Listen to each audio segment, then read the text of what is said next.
Ever feel like a night owl who thrives on 4 hours of sleep while everyone around you is dragging through the day on 8? Well, it turns out that feeling might not be laziness or bad habits at all, because scientists have discovered something buried deep in your DNA that could explain it. A rare genetic mutation called DEC2. And this isn't some fringe theory. This is published research from real neurologists studying real families who barely sleep and never seem to pay for it. And here's the wild part. This single genetic mutation is precise enough that researchers can now point to the exact spot in a person's DNA. And if you carry it, you are not sleep deprived, you are genetically built different. So today we're going to dig into what this gene actually does, how researchers found it, what it means if you have it, and just as important, what it means if you don't, because for most of us, the story is not this happy one, and I want you to understand both sides before you start telling yourself you're one of the lucky ones. This is Ce Mei Chao, and she sleeps just 4 to 5 hours a night. She sets an alarm, but she says she's never really heard it go off. She doesn't even know what it sounds like. And if you heard that from most people, you'd assume they were running on fumes, surviving on caffeine, heading straight for burnout. But she's not. She's sharp, she's functional, and she's been living like this for years without the crash you'd expect.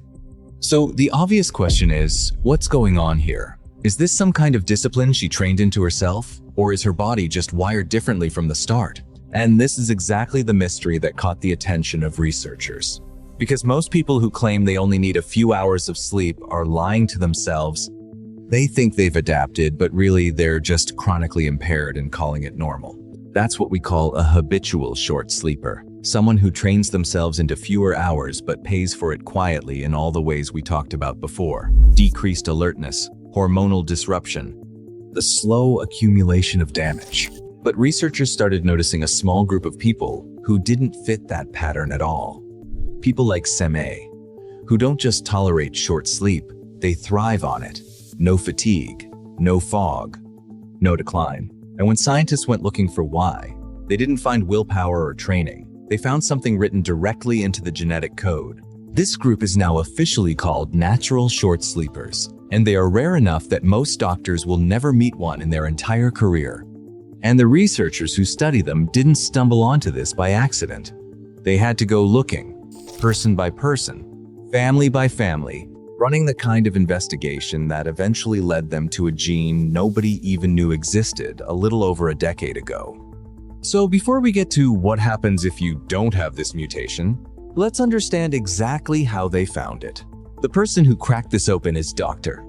Ying-Hui Fu, a professor of neurology at the University of California, San Francisco. And back in 2009, she discovered the very first gene ever linked to natural short sleeping. That alone would have been a career-defining find. But she didn't stop there, because recently her team identified a second and third mutation. And here's what's strange. All three genes do completely different things in the body. They're not variations on the same mechanism. They're separate biological pathways that somehow all lead to the same outcome. A person who needs far less sleep than the rest of us and suffers none of the consequences. And Dr. Fu will tell you flat out that right now nobody fully understands how sleep is regulated at the deepest level. She describes it as trying to assemble a puzzle when you don't even know what the finished picture is supposed to look like. So, every new gene they find is really just another piece dropped onto the table with no guarantee it connects to the others yet. So, how do you even find something like this? It starts with one person, someone who reports sleeping 4 to 6 hours a night with zero impairment. And if that person checks out as a genuine natural short sleeper under a strict clinical interview, researchers try to recruit their entire family because short sleep like this tends to run in bloodlines. They draw blood, sequence the full genome, and comb through it looking for differences between the short sleepers and their normal sleeping relatives. But finding a difference isn't proof. So the next step is almost unbelievable. They use CRISPR to engineer mice with that exact single base change, otherwise completely normal mice. And if those mice also sleep less than ordinary mice, that one tiny mutation is confirmed as the cause. And how rare is this in humans? Dr. Fu estimates roughly 1 in several thousand people, and so far her team has confirmed just over 100 of them worldwide. Now, here's where it gets important, because not everyone who sleeps 4 to 6 hours a night is the same, and mixing these two groups up is where most people go wrong. Dr. Fu draws a hard line between what she calls habitual short sleepers and true natural short sleepers. Habitual short sleepers are not genetically wired for this at all. They've simply trained themselves over years to function on less. And she's careful to point out that nobody really knows the long-term consequences of pushing your body that way. It may work for a while, but it isn't the same as being built for it. Natural short sleepers are a completely different category. Their bodies are wired from birth to need somewhere between 4 and 6 hours. And here's the detail that surprises most people. If a true natural short sleeper tries to sleep longer, say 6 or 6.5 hours, they don't feel more rested, they feel awful. It's the exact opposite of what you'd expect. More sleep makes them feel worse, not better, because their biology has already extracted everything it needs in that shorter window, and anything beyond that throws the whole system off balance. Dr. Fu herself admits this isn't how her own body works. She says she would love to sleep 10 hours if she could, which tells you something important. Even the researcher who discovered this gene doesn't have it herself. This is not a mindset or a discipline you can adopt. It's a specific, identifiable, physical difference in a person's DNA. So when you hear someone say they've trained themselves to run on 5 hours and feel fantastic, the honest question isn't whether they're lying. It's whether they're a habitual short sleeper quietly accumulating damage, or one of the roughly 1 in several thousand people whose biology was simply never built to need 8 hours in the first place. That distinction changes everything about how we should think about their claims. And it changes what comes next too, because the natural short sleepers don't just avoid the downsides of less sleep, they seem to gain something from it. What researchers found when they studied these natural short sleepers goes far beyond just needing less sleep, and honestly, it starts to sound almost unfair. A lot of them are described as unusually optimistic and energetic, not just able to function on 4 to 6 hours, but genuinely thriving, working 2 jobs, going to school full-time while holding down work, and still testing as excellent multitaskers. They also tend to have a higher pain threshold than the rest of us. They simply don't register pain the way most people do, and they don't experience jet lag, which, if you've ever flown across time zones and felt wrecked for days, is almost hard to believe. But the trait that stands out the most is memory. Many of them report unusually sharp recall. Some speak multiple languages, and Dr. Fu describes their auditory memory in particular as remarkable. They hear something once, and they don't forget it. And here's the theory behind why this happens. It's not that their bodies are cutting corners. It's that their bodies are simply more efficient. Whatever your body accomplishes in 8 hours of repair, cleanup, and memory processing, their body is doing in 4 to 6. Same workload, compressed timeline. Before I show you the last part, if you've ever looked at your own results and wondered where this short sleeper mutation fits into your bloodline, I put it all together in a guide called Where Do You Really Come From? Link is in the description. But stay right here, because what comes next is the part most people completely miss. Because if their bodies are just more efficient at the exact same job ours are doing every night, the next question is obvious. Why did evolution only hand this advantage to a tiny sliver of the population instead of all of us? Dr. Fu has a theory about that, and it comes down to timing rather than biology being unfair. She points to 2 moments in recent human history that completely rewired how we live around darkness. The first is the invention of electricity and artificial light. Before that, once the sun went down, there simply wasn't much to do. You went to bed soon after dark, because staying up meant sitting in the dark with nothing but your own thumbs to twist. There was no advantage whatsoever to being a short sleeper. Being awake longer bought you nothing.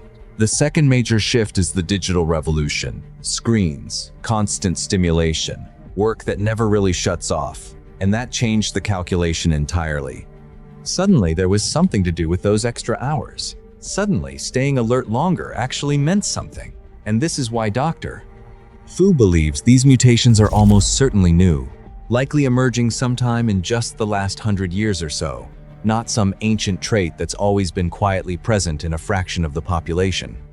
That also explains why so few people carry it. There simply hasn't been enough time, in evolutionary terms, for it to spread. She's careful to point out this isn't a negative mutation either. Nothing about it appears harmful to the people who carry it. It's just new, and new traits start out rare by definition before they either spread or stay rare, depending on whether they keep offering an advantage. So, in a strange way, the modern world we built, electric light, screens, constant connectivity, may have created the exact environment where this mutation finally started to matter, where 4 to 6 hours stopped being a liability and started being a quiet advantage. But that raises an uncomfortable flip side. Because if this mutation is being selected for now, in an environment we built ourselves, then the pressure on all of us to somehow need less sleep is only going to increase. And understanding what happens to people who don't have this mutation but try to sleep this little anyway becomes more important, not less. Here's the part that matters most if you're watching this and thinking, maybe I'm one of them. Because statistically, you almost certainly are not. Remember, we're talking about roughly 1 in several thousand people, and Dr. Fu has confirmed just over 100 cases in the entire world. So if you cut your sleep down to 4 to 6 hours without that mutation, you are not unlocking some hidden efficiency. You are accumulating real damage. After just one night of 4 hours of sleep, your natural killer cell activity, the immune cells responsible for destroying mutated and cancerous cells, drops sharply. In one widely cited study, falling to around 70% of its normal baseline level. Stay awake 18 hours straight, and your alertness and reaction time already match someone with a blood alcohol level high enough to be legally drunk in most countries. Push that to 24 hours and you've doubled it. Now you're legally drunk everywhere in the world. Some places would put you in prison for driving in that state. And this isn't just about feeling foggy. Chronic short sleep without the mutation raises cortisol, drops testosterone to the point of 40-year-old tests like someone 10 years older, and drives insulin resistance, the single strongest contributor to obesity, type 2 diabetes, and cardiovascular disease. Get less than 6 hours regularly, and studies show your odds of dangerous arterial plaque buildup rise by more than 50%. And if you already carry other risk factors like high blood pressure or diabetes, your risk of dying from heart disease or stroke can roughly double. So, the natural short sleepers aren't proving that less sleep is fine for everyone. They're proving the opposite. They show us what true sleep efficiency actually looks like biologically, and by contrast, they reveal exactly how much the rest of us are gambling every time we decide 4 or 5 hours is good enough. Their bodies do in 6 hours what yours needs 8 to finish. And without their mutation, cutting that time short doesn't make you efficient. It just means the repair work never gets done. We're barreling toward an age where CRISPR and gene editing are no longer science fiction. They're real tools already reshaping medicine. So the obvious next question is, could we just edit ourselves to become natural short sleepers, take Dr. Fu's discovery, and apply it directly to our own DNA? When asked this directly, her answer was blunt. She said that day is still far away, and the reason isn't a lack of ambition, it's safety. Because when you change one gene, you're not just changing one thing. That gene and its protein often serve multiple functions throughout the body, and the real danger is that editing it to fix sleep could quietly break something else entirely, some other system you never intended to touch. So, gene editing for this specific purpose isn't close. Not because the science of finding these genes has stalled, but because we don't yet understand the full web of what each one actually controls. But Dr. Fu did point to something more realistic in the nearer term. Instead of editing genes directly, researchers may be able to identify and influence the underlying pathway these mutations affect, essentially learning what makes sleep efficient at a biochemical level, and finding ways to help the rest of us tap into some of that efficiency without touching a single strand of DNA. And it's worth remembering, even Dr. Fu, the person who discovered this gene, is not a short sleeper herself. She needs her 8 hours just like the majority of us. And when asked what she recommends to people in general, her answer wasn't some hack or workaround. It was the same thing sleep researchers have said for decades. Most people need somewhere between 8 and 8.5 hours, full stop. Sleep, she said, is deeply individual. Everyone has their own specific pattern. But for the overwhelming majority of us watching this, that pattern still includes a real, non-negotiable need for close to 8 hours a night. So where does that leave the rest of us, the 99.9% who don't carry this mutation? It leaves us exactly where sleep science has been pointing all along, needing 7 to 8 hours. Not as a suggestion, but as a biological requirement. Your body quietly enforces whether you respect it or not. The natural short sleepers aren't proof that you can shortcut this. They're proof of how precisely tuned this system actually is. Their bodies do in 6 hours what yours needs 8 to complete. And without their mutation. Cutting your sleep short doesn't make you efficient. It just means the repair work, the memory processing, the immune defense, none of it finishes. So if you've ever bragged about running on 4 hours, or admired someone who does, it's worth asking honestly which category you actually fall into. Because for almost everyone watching this, 4 hours isn't a superpower. It's a debt your body is quietly keeping track of. Respecting that isn't weakness.